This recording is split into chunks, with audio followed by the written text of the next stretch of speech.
All right, so for this first one, we're given this function in terms of an integral. Accumulation is starting at 0. We're told that f of a, so if we were to plug a in for the upper boundary here, that would be -2, and f of b would also be -2. A is less than b. Which of the following has to be true? Well, let's look at a visual of what is happening here. Here is 0, that's where the accumulation is starting. And then here is A, and here is B. And they're telling us that our accumulation from 0 to A is going to be -2. So I know that that area accumulated is going to have to be underneath here. I don't know exactly what it's going to look like, but I'm going to have some sort of negative area. Now it says the accumulation from 0 to B is also -2. So the only way that that can happen for it to be the exact same as this amount is if we have a positive amount and a negative amount that are the same. If these are the same amount, then they will cancel each other out, and then that accumulation will still just be -2. So that is the only way that that can happen, that they'll turn out to both be -2. So out of all the statements here, it's going to be A. The function has to equal 0 at some point between A and B. You're going to have to go through the x-axis there. So that one is A.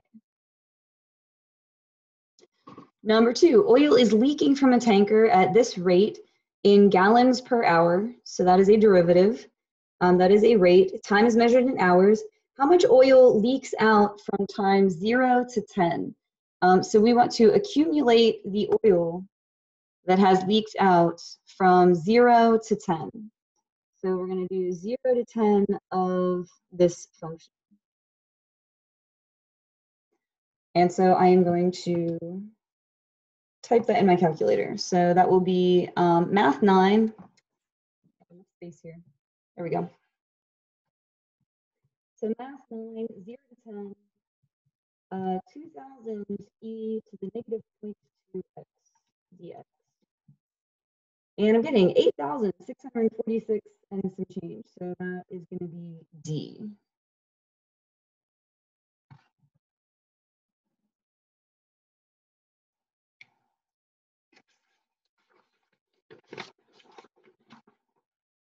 All right, number 3, water is being pumped into a tank at this rate in gallons per minute. So something per something else, it is a rate. Time is number of minutes since the pump was turned on. The tank contained 800 gallons of water at the start. So there were 800 gallons in there to begin with. That's our initial condition.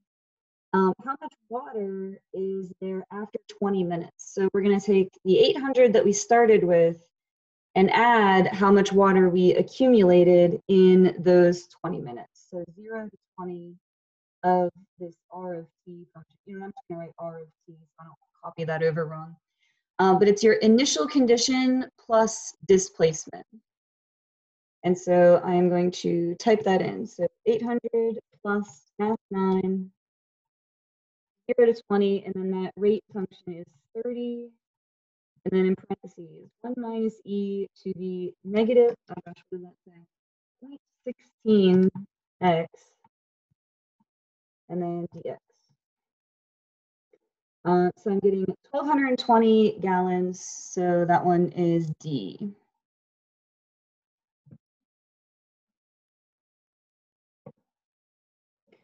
Number 4 says the flow of oil in barrels per hour. So again, they're giving us a rate. Are you seeing a pattern here, how they usually give you a rate for most of these?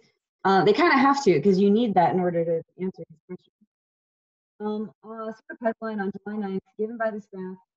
What is the best approximation of the total number of barrels of oil that passed through that day? Well, we would want to do the integral from 0 to 24 for the hours of that day of this function, which actually I don't think that they named. I'm just going to call it R of t for rate.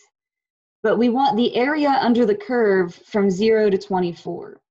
So we're going to have to estimate this because I can't like find these shapes exactly, but it looks like we have 1, 2, 3, 4 of these units here. And then if I kind of estimate each of these to be a half of one, then we have a fifth, like rectangle colored in there. So I've got roughly 5 of those rectangles. And then we need to figure out how much each one is worth. So it looks like it is 6 units going this direction, 6 hours, and then 100 this way. So 6 by 100, each block is worth 600. And so that would be 3,000. So that one is D.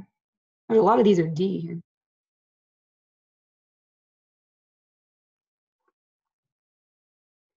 All right, number 5, let f of x be this function, accumulation starting at -2. At what value of x is the function a minimum? So when you're looking for relative maximums and minimums, that means we need a critical point. And that is derivative equals 0. So we are going to find this derivative and set it equal to 0. So if we do the derivative of an integral, we're going to cancel those out. This is just going to get plugged in for t. So it's going to be e to the power x squared minus 3x squared. And then there's a chain rule, so we will chain on the derivative of what's inside, which would be 2x minus 3. And again, we're setting that equal to 0 because we want a critical point. So it is derivative equals 0. Now an exponential function is going to have a horizontal asymptote at 0, so this part's not going to help us at all. That's never going to equal 0. But this factor, if we set that equal to 0, we are going to get 3/2. And so this one is C.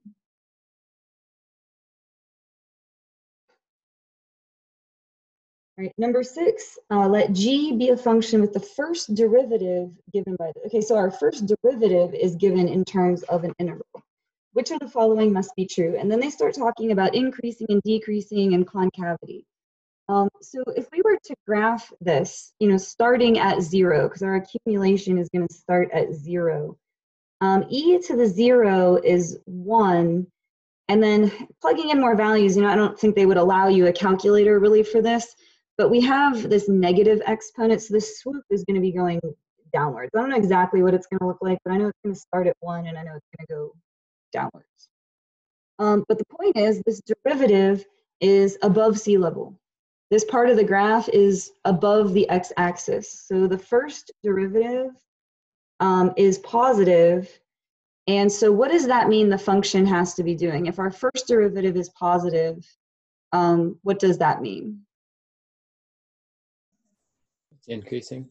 Yeah, good, increasing. So I can get rid of all these ones that say decreasing. Oh, and you know what, I'm sorry, I misspoke. The derivative is in terms of this integral. So I'm sorry, the derivative would be represented by this area. And that area is above sea level. So that is a positive area. So G prime is positive. We have a positive area there. And then if we go to get the second derivative, we're just going to plug x in for this. So it'll be e to the negative x squared, which is this graph, and which is above the x-axis. So the second derivative is also positive. And so that means that the graph needs to be concave up. So we want to be increasing and concave up. So that is A. So again, I want to say that again because I messed it up the first time. The first derivative is the accumulation function. So the first derivative is this area. And then the second derivative is just the graph itself. But they are both above the x-axis, so they're both positive.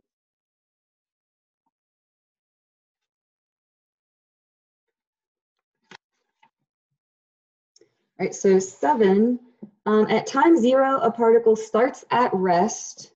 So if it starts at rest, not moving, velocity is 0, its acceleration is given by 24t squared. Let me write that a little bit bigger so that we can see that a little bit better there. So acceleration is 24t squared. Through how many feet does the particle move during the first 2 seconds? Well, we would need a velocity in order to do that. So that is going to be the antiderivative of acceleration. So if we do the antiderivative of t squared, that's going to be 1/3 t cubed.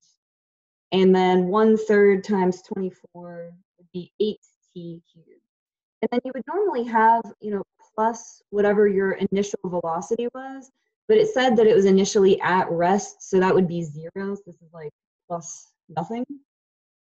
And it's asking through how many feet does the particle move during the first 2 seconds. So we want to integrate from 0 to 2 of this velocity, but we want the total distance that it went. So what am I going to have to put around this since we want like the total distance that it went through?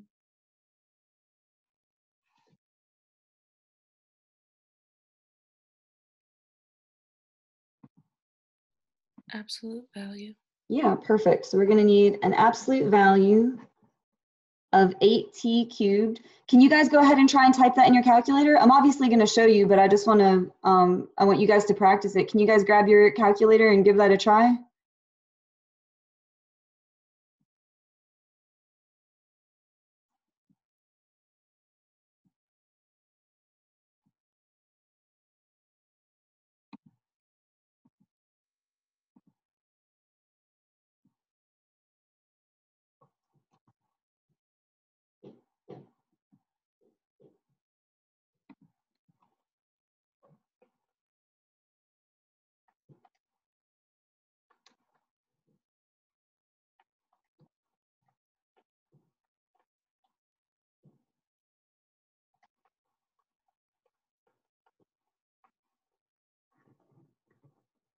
So it should look like that. And then these ones sometimes take a little bit. Oh, that one did it really quick. I'm getting 32. Did anyone else get that as well when you typed it? Yes. Yes. Okay, I just want to give you an opportunity to practice typing these in because using the calculator is a skill that you're going to need too. All right, number 8, velocity of a particle is given by this. At time 0, its position is 4, so that's our initial condition. And at any time t, the position is, okay, so they're asking us for a position function. So it's where you started, which is 4, that's our initial condition, plus the displacement. And we don't have boundaries on this because we just want the, in general formula for this. Or I guess we could say like from 0 to x, it's just till wherever. But we are going to need to do the antiderivative of the velocity to get back to position. So this will be 4 plus, no, that would be t squared. I'm just going to go ahead and write it as x squared.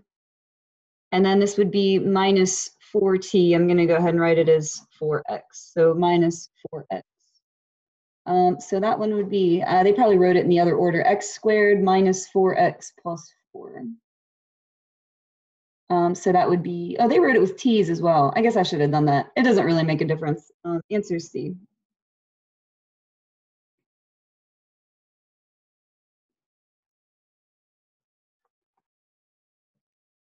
All right, number 9, an object is traveling in a straight line. The initial position is 2. So that's our initial condition. Velocity is given by, let me draw that a little bit bigger here for us. That is a cube root of 1 plus t squared.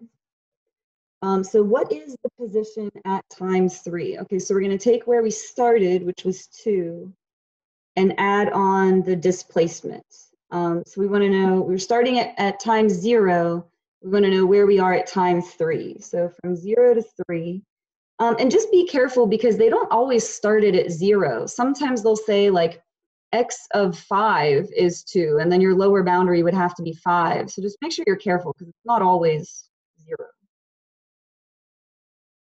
All right, and then velocity dt. All right, so guys, go ahead and try and type this one in. It'll be 2 plus, and then do math 9 for your integral, 0 to 3, and put this velocity function in there. Your cube root is in the math menu. But everybody take a minute and go ahead and practice typing that because you're going to have to be able to type these on the AP exam, and so we need to have time to practice that.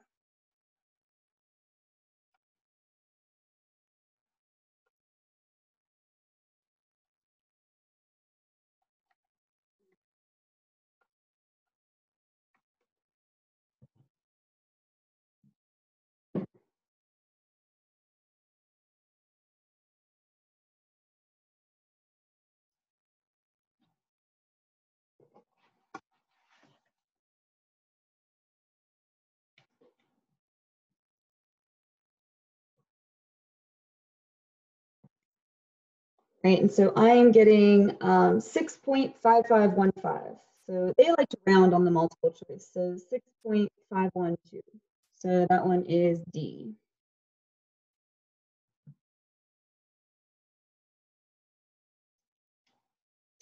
All right, and number 10, a particle is moving along the x-axis. Velocity is given by this function.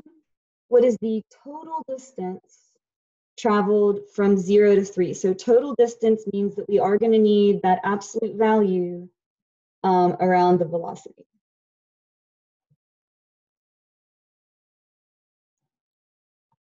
So math 9, 0 to 3, and then absolute value of 6x minus x squared dx.